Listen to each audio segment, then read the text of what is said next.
Yep. But see, the thing about Colin and I is that although he likes the bright blue eyes or the bright hazel, very bright colored eyes, and I like the dark brown eyes, sometimes even to the point of being almost black. We also like the round butts on our women. Yeah, we like it. Well, what can I say? You know, the models you see on the runways tend to have these flat asses. Well, Leanne, if that picture you put up the other night of you know what I mean, the gun was genuine, you don't have to worry about the flat ass thing. You got that going on. There's something else that's important. You probably already know this, Leanne, but there's an arch in your back. Women, for Christ's sake, let me help you with something right now. You want to please your man big time? Keep that arch in your back. Poke that belly button outward. Dudes fucking love that. And I'm not just talking about when you're walking around with clothes on. Write this shit down. Dudes love that arch in the back. I don't know what it is. I just know they love it. Okay? I'm going to leave that alone because then I'm going to have to start referencing porns to tell you where I learned that. But it is beautiful. That arch is like...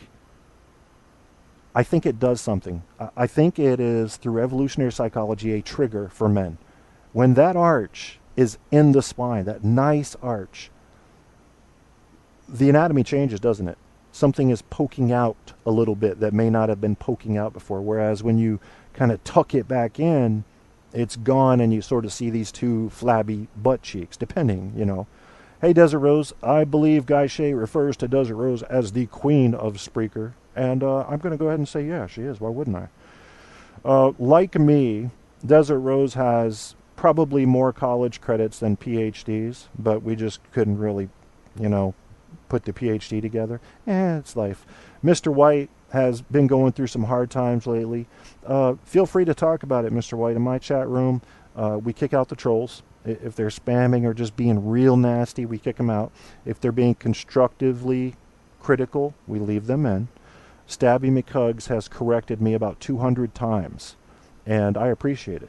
But he does it with tact, and that's something I'm insisting upon. I'm telling you people, if you do shows, don't be afraid of banning people. If they're really negative and nasty, why wouldn't you? If they're ruining your chat, why wouldn't you ban them? I don't know why there's this idea going around Spreaker that if you ban anybody, it's because you can't handle them. No, it's not. It's because I'm not going to handle them. They're interrupting my program. You know, I want people to come here and learn and have some fun. Stabby can be a troll, I know. He can, but he's never really been out of control trolly with me. I mean, Apocalypse has done shows about how I was wrong about stuff, and I still hold him in really high regard. He's intentionally put me in situations where he knew sparks would fly. That's Apocalypse, man. He was listening to me before anybody else was. He was coming to my show saying, hey, good show, hey, good show. So I owe him something, too. I feel a sense of a debt of gratitude there.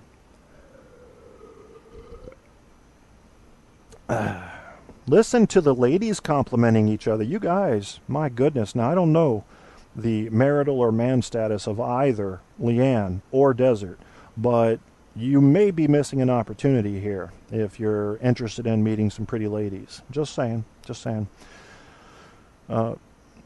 Plain has always been something that I loved. And I've had my friends tell me that before, too. In fact, if you look at my ideal model, Jane March, I've had people tell me she looks plain, Kev. She doesn't have anything spectacular about her. But I'm telling you, I think it's DNA. It's something genetic. I don't know how it got passed down to me, but I have a perfect physical ideal. And then from that perfect model, I begin to deviate. You know, you begin to lose points on the 100-point scale. It's just the way I am. And I've only gone out with that perfect specimen once. And yes, she looked exactly like Jane March. And that became very hard for me because when I'm around my woman and other guys flirt with her in front of me, it offends me. It feels like I'm being called out. Like, hey, aren't you going to do anything to defend your position here? Now, if you want to flirt with her when I go to the bathroom, have at it. Go ahead. Because if you're not doing it in front of me, then nobody has to ask the question, why isn't that guy standing his ground? You know, or if you're my woman and you want to go flirt with a guy, fine, just go do it where I can't see it. So I don't feel like people are going, look at that guy. He's letting that dude hit all over his woman. You know, I don't want that to have to answer that question. So Leanne is single. Desert Rose, she's not telling us. Yep, she's not telling us. Oh, Cody, let me ask you, would you prefer to save your city? Or would you prefer that you fuck a cow? That's a special kind of Bane. He's insane in the mid-Bane. Gut sane in his brain. Yeah. When the trees are shining bright and I gotta poo, all I can think is I love you. And I said to myself, what a furry little squirrel. Yeah, I know. Yeah, I suck. I'm about a 5 on a 10 scale on most impersonations that I do. It used to be so much better. You can ask Colin. We used to call into radio shows and win contests all the time. I mean, sounded like RoboCop, Hulk Hogan, Fabio, you name it, all the major voices back then. Now, if I did those, people say, who's that? Who the hell is that? That's not even somebody famous. So there's a lot of new voices that I would like to learn. I've been trying Morgan Freeman. That's almost impossible. I've been trying really hard to learn, what's his name? He was in Inglourious Bastards. I always forget his name. Christoph Waltz. What a fucking actor that guy is. I'm sorry, but he's my new favorite actor. The man has absolute acting talent. Oh, Don Imus, pretty good. Don Imus, you think Don Imus is good? When he looked at that picture of those black basketball players and said, those are some nappy-headed holes right there. Now he's being racist. I shouldn't be racist. Just come out to the ranch. The other kids come out there. There's cancer research, and everybody gets to ride a cow.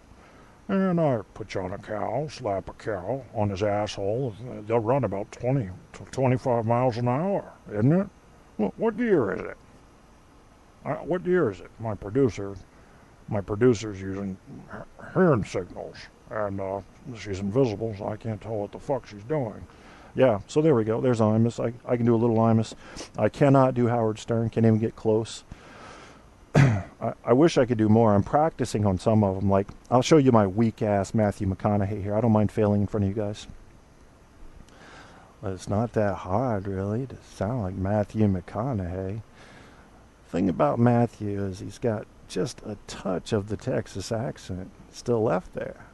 And he usually just lets his voice run very cool and calm. And once in a while, you'll hear that slang, man. It come out there, just especially when I'm around my family. See, I can't do it. I just can't do it. I have trouble with them.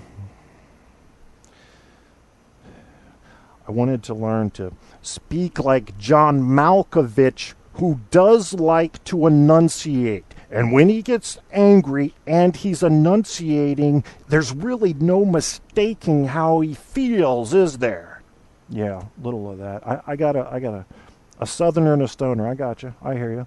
Well, southerner and stoner. Let me just go ahead and do impromptu. I do love impromptu. So let's say.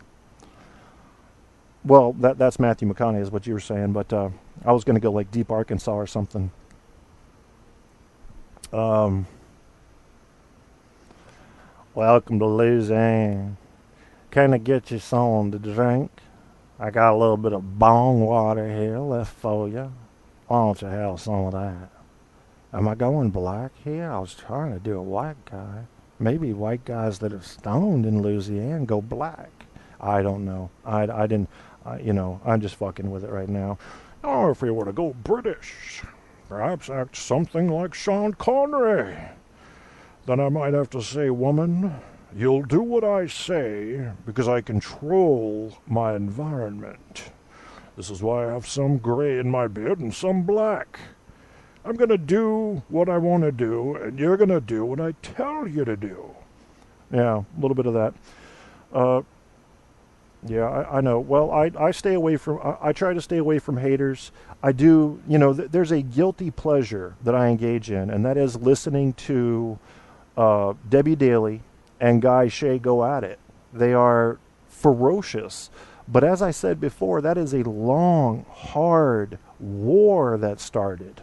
Welcome to the chat room, Rick. You're one of about 75 million people in here now. Does anybody know who Billy Badass is, by any chance? Yeah, I can't do a good Bane. I'm still working on Bane. Colin can do a good Bane, he told me. We'll have to see about that. Yeah, I got to reset. This is a reset show. Whenever I tangle with some people on Spreaker, here's the thing. If you've got an audience on Spreaker, I want you to succeed. Because that tells me that you're giving somebody some pleasure. So at least an escape. And if that's the case, I want you to succeed. It may not be the kind of show for me. What I'm finding a lot on Spreaker is that a lot of the shows draw in the younger crowd. And I'm probably more like Wayne White. I mean, I don't know what shows you listen to, Wayne, but it's either got to have like almost a documentary feel to it, or it has to be moving super fast. I mean, I was listening to Cowpoach show the other day. He talks 430,000 miles per hour, give or take.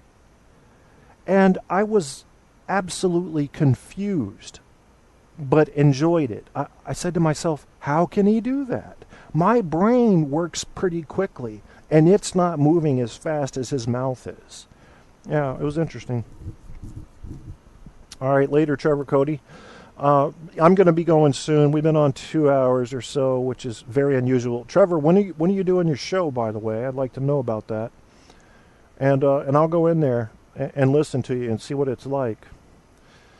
The show was Kev's Reset Show. We're resetting the path. We're going back to our academic probes. We're going back to philosophy probing. We will be poking into the human brain and how it works.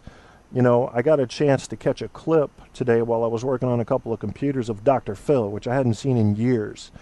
And he was talking about an OCD patient. And they had a neurologist come on, because Dr. Phil, I don't think he really specializes in neurochemicals so much as counseling. And the neurologist, or the might have been a psychiatrist, I don't remember, was pointing out the different chemicals and how our brain has these filters. Like, for example, you look at a dirty door handle. You see it's dirty. And your brain says, don't touch that. But what about when you look at an immaculate door handle? And your brain still says, don't touch that. Those, according to this neurologist, are filters that are actually neurotransmitters, gamma-aminobutyric acid, all of the ones you've heard of already, serotonin, melatonin, epinephrine, norepinephrine. All of these chemicals flow through your brain along with a balance of potassium and calcium, and they're what make you behave the way you behave, along with the natural brain structure, your memories, your personality, your experience, and your genetic tendency. All of these things make a big, mushy, ugly soup, and depending on the day, there you are. You know, there you are. As Winston Churchill said, the truth is incontrovertible. Ignorance may deride it, malice may attack it, but in the end, there it is. That's my favorite quote about truth. And it's what's left when you get rid of all the bullshit. Now, we'll never get rid of all the bullshit, but I think if we take some chunks out of it, we can get some good glimpses of truth. And truth is not always comfortable. It's not always fun. I don't like a lot of the truths about myself. I don't like them. I don't like that they're true. But I know they're there, and I know they're real. And I think being able to, at least semi-objectively, step outside of your own personality and take a good hard look at yourself and ask yourself, how might an average person see me, is an incredibly healthy thing to do. Try to find your own blind spots. If you don't have friends, you need a couple of friends around that are willing to show you your blind spots. If you don't have that, you're going to have to find your own. And everybody's got them. If you think you're perfect, you've already got blind spots, because nobody is. If you think you're just really, really good, but you're more like average, then you've got a false concept there, at least compared to the average view of something you think you're really, really good at. So it's important to have those friends that will point out blind spots, tell you where you can improve, and make you closer to what it is you think you are, and which is ultimately closer to what you want to be. Now, I like the idea of being, at some point in my life when I get really old and it doesn't matter, becoming Hannibal Lecter. I want to eat some face. I do. He's got a lot of mystery about him. I mean, I don't. It has